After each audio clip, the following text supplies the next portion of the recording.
31. In view of your own dharma, 2, it is unworthy of you to fear, for there is nothing more propitious for a Kshatri than a righteous war.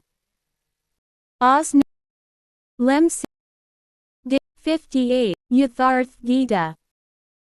Ancient sages divide. It does not befit Arjun to be hesitant even if he just keeps his dharma in view, because there is no greater good for a Kshatri than a war of piety. It has been repeatedly said that the self is immutable, that the self is eternal, and that the self is the only real dharma. Now what is this dharma of the self, swadharma? The self is the only dharma, although the capacity to engage in this dharma varies from individual to individual. This ability arising from one's disposition has been named swadharma or the inherent dharma. Ancient sages divided the travelers on the eternal path of the self into 4 classes: Shudra, Vaishya, Kshatri, and Brahman, according to their innate abilities. In the primary stage of accomplishment, every seeker is a Shudra, meaning one who is deficient in knowledge. He spends hours on worship and adoration of God, and yet fails to render even 10 minutes of his time truly beneficial to his spiritual quest. He is unable to cut through the illusory facade of the material world. Sitting devoutly at the feet of a realized sage, an accomplished teacher, at this stage helps in the cultivation of virtues in his nature. With this he is promoted to the level of a seeker of the Vaishya class.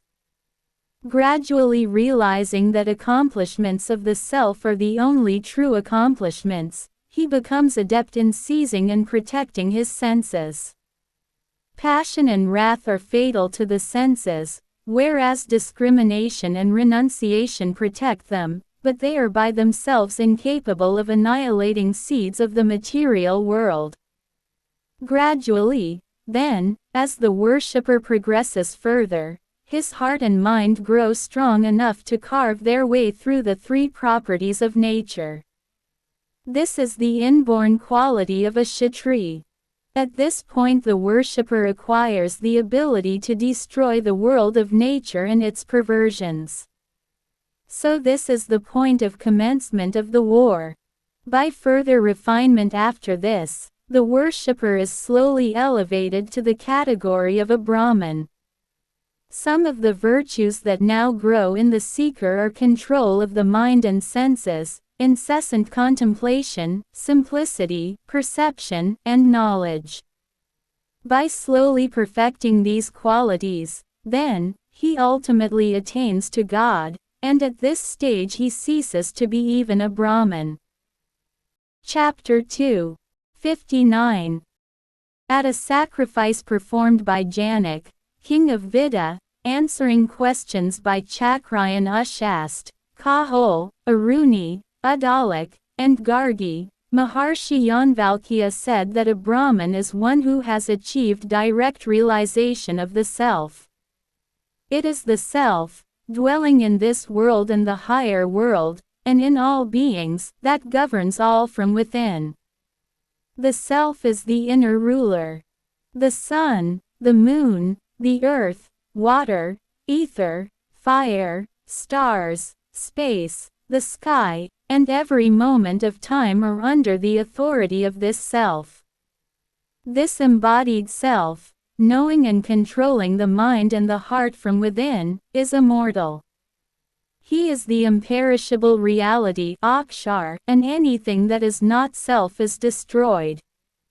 In this world, he who offers oblations, performs sacrifices, practices austerities, even though for many thousands of years but without an awareness of this reality, gains little. All his offerings and exercises are perishable. He who departs from this life without knowing the imperishable is like a wretched miser. But he who dies with knowledge of reality is a Brahman. 4. Arjun is Kshatri worshipper.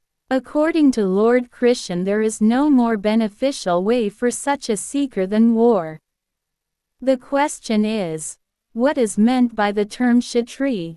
Usually, in social usage, it is taken as one of the terms such as Brahmin, Vaishya, and Shudra, which are denominations of castes, determined by birth. These four constitute what are known as the fourfold Varna. But that such was not the original intent behind the provision is evident from what the Gita has to say about the inherent disposition of the Kshatriya. Here Lord Krishna just demonstrates the duty of a Kshatriya. The problem, namely of what Varna is and how a man of inferior Varna can by his conduct gradually elevate himself to a higher class, is repeatedly taken up and resolved at the very end of the sacred composition. Lord Krishna says that he has created the four Varna. Did he in doing so divide men into four classes? He himself says that it was not so. He has only divided action into four categories according to the innate property. So we have to see what that action is which has thus been divided. Properties are variable. The correct mode of worship can 4. 6. Elevate one from the lowest property of ignorance to that of passion and moral blindness, and hence to virtue, or the quality of goodness. So through gradual cultivation of the inherent property, any individual can evolve himself into a Brahman. He is, then, possessed of all the qualities that are essential to the attainment of an union with the Supreme Spirit. The question raised here related to Varna is finally resolved in the 18th chapter. Lord Krishna lays down that even if the inherent ability, by which a man participates in this dharma, is of the unmeritorious and ignorant Shudra level, it is beneficial in the highest sense, because it is the starting point from where he can set out on the path of self-cultivation. However, the worshipper is destroyed if he imitates the manner of higher classes. Arjuna is a worshipper of the Kshatriya class. That is why Lord Krishna enjoins him to remember his ability to wage war, because through it he will know that irresolution and grief are unworthy of him. There is no better task than this for a Kshatriya. Clarifying the point further, the Yogeshwar says, 32. Blessed indeed, O Parth, are the Kshatriya who, without seeking, come upon such a war which is like an open door to heaven. The perfect marksman Arjuna has made a chariot of the temporal body itself. Only the most fortunate among Kshatriya get an opportunity to fight in a war of righteousness that provides fighters with an open gateway to heaven. The worshipper of the Kshatriya class is strong enough to subdue all the three properties of matter. The door to heaven is open to him because he has stored an abundance of divine riches in his heart. He is qualified for the enjoyment of celestial existence. This is the open way to heaven. Only the fortunate among the Kshatriya, the ones who have the capacity to wage war, are able to know the significance of the incessant struggle that goes on between matter and spirit. Uoe Shahevab MJ Mega Ya Chapter 61. There are wars in the world. People assemble at a place and fight. But even victors in these wars fail to secure a lasting victory. These wars are, in fact, only acts of getting satisfaction by deliberately inflicting injury for injuries inflicted, mere acts of vengeance.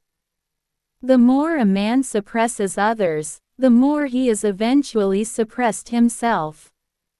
What kind of victory is this in which there is only sense-withering grief? And at the end the body is also destroyed. The really beneficial war is the conflict between matter and spirit, for a single conquest in this war results in domination of matter by the self.